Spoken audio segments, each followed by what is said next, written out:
देखिए, सदर बाजार में हम आज प्रचार कर रहे हैं, अपने व्यापारी भाइयों के बीच जा रहे हैं, पूरा समर्थन मिल रहे हैं। वो कह रहे हैं अब की बार किसी बम्बई वाले को या रेवाड़ी वाले को नहीं, गुड़गांव का वोट गुड़गांव वालों को जाएगा। ये पूरा व्यापारी वर्ग ने हमें आश्वस्त किया है और आने वाली 25 तारीख को गैस के सिलेंडर पर दबाकर वो 100% वोट देने का काम करेंगे। व्यापारी वर्ग ज्यादातर भाजपा को सपोर्ट करता है, इस बार आपको लगता है कि अब की बार पिछले 10 सालों में भाजपा ने जो व्यापारियों का शोषण किया है, अब व्यापारी वर्ग का बिल्कुल मोह भंग हो चुका है भाजपा से। अब वो कह रहे हैं हम अपने स्थानीय लोगों को देंगे, हम ऐसे किसी सांसद को वोट नहीं देंगे जो कभी 5 साल में आते नहीं है, ना ही ऐसे सांसद को देंगे जो इस आने वाली 25 तारीख को वोट की शाम को ही मुंबई की फ्लाइट पकड़ लेंगे। वो कह रहे हैं जो स्थानीय नौजवान है, जो यहाँ सड़कों पर मेहनत कर रहे हैं, इस सदर बाजार में रोजाना उनका आना जाना है, उनको ही जिताएंगे।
देखिए, मेरा इस बाज़ार से बहुत पुराना नाता है।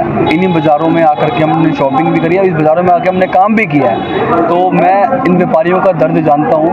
और पिछले 10 सालों में जो भाजपा सरकार ने व्यापारियों को परेशान किया है, चाहे वो GST लगा कर किया हो, चाहे यहाँ पर के लोगों का सामान उठा करके कमेटी जो ले जाती थी, जो उनका दर्द होता था, मैंने बड़े करीब से देखा है।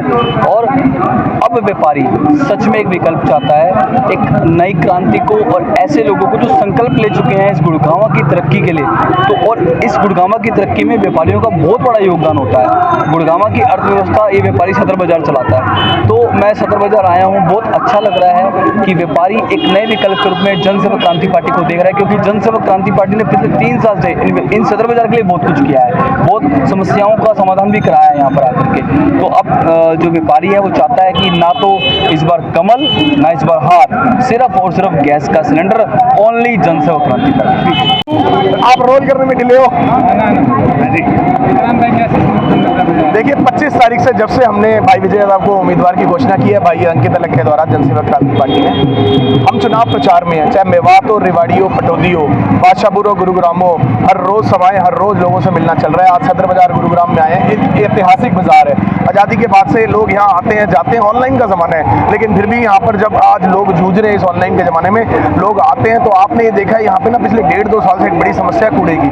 जैसा कि दिल्ली में बहुत बड़े बड़े कूड़े के ढेर हैं, हम गुड़गांव में भी बनने लगे हैं, जैसा आप जानते हैं पालियावास पे। लेकिन सदर बाजार में हमने रात को 1 बजे, सुबह 4 बजे भी लाइव होकर के देखा है और दिखाया है, यहाँ पर भी कूड़े के ढेर बढ़ते जा रहे हैं। लोग परेशान हैं कूड़े के ढेर में ना, लोग आए कैसे। तो आज अब जब यहाँ हम बाजार में आए हैं, हम पहले भी यहाँ बहुत बार आते हैं, लोगों से मिलते हैं, तो उनका यही विषय रहता है कि यहाँ का म्युनिसिपल हमारी सुनता नहीं, यहाँ का विधायक हमारी सुनता नहीं। सांसद तो बहुत बड़ी बात होगी, क्योंकि वो तो नजर ही 5 साल बाद आते हैं सिर्फ प्रचार करने के लिए। तो लोगों को एक विकल्प चाहिए, भाजपा और कांग्रेस से ऊपर उठना चाहते हैं। जब आज हम लोगों के बीच आ रहे हैं, उनका उत्साह इस तरीके से है कि वो विकल्प को जानना चाहते हैं, वो हमारे चुनाव चिन्ह को पहले से जानते हैं, वो खुद ही आगे बढ़ के स्वागत कर रहे हैं। तो ये एक बहुत अच्छा, मैं कहूँगा हमारे लिए एक मोटिवेशन फैक्टर है कि लोग खुद विकल्प चाहते हैं। हम तो 4 साल से कहते आ रहे हैं जनता के लिए एक नया विकल्प, और हम लोगों को ये कह भी रहे हैं, लिखा है संविधान में, ये फर्ज रहे ध्यान में, कोई भी बात अगर तेरा मन गई कचोट कर, तू वोट कर, तू वोट कर, वोट कर। ये फर्ज तू निभाएगा, वोट करने जाएगा, बटन तू दबाएगा, तू वोट कर, तू वोट कर, वोट कर। ये वो टाइम है जब आज आपको सारे दर्द अपने याद रखने हैं, चाहे वो 2 साल पुराने हो चाहे 3 साल पुराने हो, आपको घर से निकल के आना है। मैं मानता हूँ गर्मी बहुत ज़्यादा है, लोगों को छुट्टी का भी विषय एक रहता है दिमाग में, लेकिन फिर भी यही वो टाइम है जब 5 साल बाद आप किसी भी वर्ल्ड कप, किसी भी राजा बनाए हुए आदमी को नीचे बिठा सकते हो और किसी विकल्प को आगे बढ़ा सकते हो। ये भी इसने मेरे को दे दिया सारा। हाँ ये तो चाइनीज आइटम था, तुरंत हो गया। नहीं सारा इनका ले लो, भैया का इंटरव्यू ले लो। भैया का इंटरव्यू, ये कुछ महंगाई के बारे में कुछ बोलना चाह रहे हैं। ये भी मेरे को पकड़ा दे, पता नहीं कैसे यार सारी